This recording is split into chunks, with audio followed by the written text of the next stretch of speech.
ಮುಸಲ್ಮಾನರು ಪುರುಸೊತ್ತಿಲ್ಲದೆ ಮಕ್ಕಳು ಹುಟ್ಟಿಸ್ತಾರೆ ಅಂತ ಹೇಳಿದ್ದೀನಿ. ಇದು ಪ್ರಚೋದನಕಾರಿನ? ನಿಮ್ಮ ಸಂಖ್ಯೆಯನ್ನು ನೋಡಿ ಗೊತ್ತಾಗಲ್ವಾ? ಪುರುಸೊತ್ತಿಲ್ಲದೆ ಮಕ್ಕಳು ಹುಟ್ಟಿಸ್ತಾ ಇದ್ರೆ ಇಲ್ವಾ ಅಂತ ಹೇಳ್ಬಿಟ್ಟು ಇಡೀ ದೇಶಕ್ಕೆ ಗೊತ್ತಿಲ್ವಾ? ಇದನ್ನು ನಾನು ಹೇಳಿದ್ದೀನಿ, ಸತ್ಯನೇ ಹೇಳಿದ್ದೀನಿ. ನಿಮ್ಮ ಮನೆಯಲ್ಲಿ ಒಂದೇ ಮಕ್ಕಳಿರೋರು, ಎರಡು ಮಕ್ಕಳಿರೋರು ಎಷ್ಟು ಜನ ಇದ್ದೀರಿ ಹೇಳ್ರಿ ನೋಡೋಣ. ನಿಮ್ಮ ಸಮಾಜದಲ್ಲಿರುವಂತಹ ಸೆಲೆಬ್ರಿಟೀಸನ್ನ ತಗೊಳ್ಳಿ. ಶಾರುಖ್ ಖಾನಿಗೂ 3 ಮಕ್ಕಳಿದ್ದಾವೆ, ಸೈಫ್ ಅಲಿ ಖಾನಿಗೆ 4 ಮಕ್ಕಳಿದ್ದಾವೆ. ನಿಮ್ಮ ಸೆಲೆಬ್ರಿಟೀಸೇ ಕಂಟ್ರೋಲ್ ಇಲ್ಲದೆ ಮಕ್ಕಳು ಹುಟ್ಟಿಸ್ತಾರೆ. ಇನ್ನು ನಿಮ್ಮ ಬಗ್ಗೆ ಅದನ್ನೇ ಹೇಳಿದೆ, ಜನೋತ್ಪಾದನೆಯಲ್ಲಿ ತೊಡಗಿದ್ದೀರಿ ನೀವು. ಆಯಿತು, ನಿಮಗೆಲ್ಲ ದೇವ್ರು ಕೊಟ್ಟ ದೇವರೇ ನೋಡ್ಕೊಳ್ಳಿ. ಹಂಗಾದ್ರೆ ಸರ್ಕಾರ ಯಾಕೆ ನೋಡ್ಕೊಳ್ಬೇಕು? ಸರ್ಕಾರ ಯಾಕೆ ನಿಮಗೆ ಪುಕ್ಕಟೆ ಕೊಡಬೇಕು?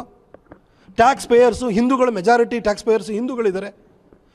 ನಿಮಗೆ ಸೌಲಭ್ಯ ಎಲ್ಲ ನಿಮಗೆ ಸಿಗ್ತಾ ಇದೆ. ಮಕ್ಕಳನ್ನ ಮಾತ್ರ ನೀವು ಹುಟ್ಟಿಸ್ತೀರಿ, ದೇವ್ರು ಕೊಟ್ಟ ಅಂತ. ನಿಮ್ಗೆ ಮಕ್ಕಳನ್ನ ದೇವ್ರು ಕೊಟ್ಟ ಅಂದಮೇಲೆ ನಿಮ್ಮ ದೇವರೇ ನೋಡ್ಕೊಳ್ಬೇಕಲ್ವ ನಿಮ್ಮ ಮಕ್ಕಳನ್ನ. ಈ ರೀತಿ ಸಂಖ್ಯಾಬಲನ ಜಾಸ್ತಿ ಮಾಡಿ ಎಲ್ಲ ಕಡೆ ನೀವು ತೊಂದರೆನ ಸೃಷ್ಟಿ ಮಾಡ್ತಿದ್ದೀರಿ. ಈ ರೀತಿ ಭಯದ ವಾತಾವರಣ ಸೃಷ್ಟಿ ಮಾಡ್ತಿದೆ ಅಂತ ಹೇಳಿದ್ರೆ ಇದು ಪ್ರೊವೊಕೇಟಿವ್ ಹೆಂಗಾಗುತ್ತೆ? ಸತ್ಯ ಮಾತಾಡಿದ್ದೀನಿ, ಈ ಸುಳ್ಳು ಅನ್ನೋದ್ರೆ ಹೇಳ್ಬಿಡಿ ನೋಡೋಣ. ನಿಮಗೆ 1947ರಲ್ಲಿ ಸ್ವಾತಂತ್ರ್ಯ ಬಂದಾಗ ನಿಮ್ಮ ಸಂಖ್ಯೆ ಎಷ್ಟಿತ್ತು, ಇವತ್ತೆಷ್ಟು ಸಂಖ್ಯೆ ಇದೆ?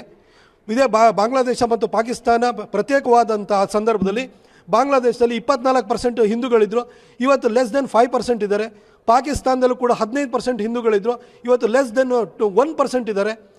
ಇಲ್ಲಿ ಮಾತ್ರ ನಿಮ್ಮ ಭಾರತದಲ್ಲಿದ್ದಂಥ ನೀವು ಮುಸಲ್ಮಾನರ ಸಂಖ್ಯೆ ಎಷ್ಟು ಪ್ರಮಾಣ ಜಾಸ್ತಿ ಆಗಿದೆ. ಇದಕ್ಕೆ ಕಾರಣ ಏನಿದು? ಇದನ್ನು ನಾನು ಸತ್ಯನ ಹೇಳಿದ್ದೀನಿ. ಈ ಸತ್ಯ ಹೇಳಿದ ಕೂಡಲೇ ಪ್ರಚೋದನೆ ಹೇಗಾಗುತ್ತೆ? ನೀವು ಆತ್ಮಾವಲೋಕನ ಮಾಡ್ಕೊಳ್ಳಿ. ನೀವು ಒಂದು ಸಮಾಜವಾಗಿ ನಿಮ್ಮ ಮಕ್ಕಳಿಗೆ ಒಳ್ಳೆ ಎಜುಕೇಷನ್ ಕೊಡಬೇಕು, ಅವರಿಗೆ ಒಳ್ಳೆ ದಾರಿನ ತೋರಿಸ್ಬೇಕು.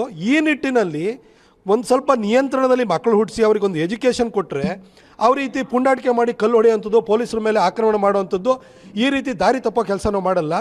ನಿಮ್ಮ ಶಕ್ತ್ಯಾನುಸಾರವಾಗಿ ಮಕ್ಕಳನ್ನು ಹುಟ್ಟಿಸ್ಕೊಳ್ಳಿ, ಆ ಮಕ್ಕಳಿಗೆ ಒಳ್ಳೆ ಎಜುಕೇಷನ್ ಕೊಡಿ ಅಂತ ನಿಮಗೆ ಕಿವಿ ಮಾತನ್ನು ಹೇಳಿದ್ದೀನಿ. ಇದು ಪ್ರಚೋದನೆ ಕೊಟ್ಟಿರೋದಲ್ಲ, ನೀವು ಬುದ್ಧಿ ಹೇಳಿದ್ದೀನಿ.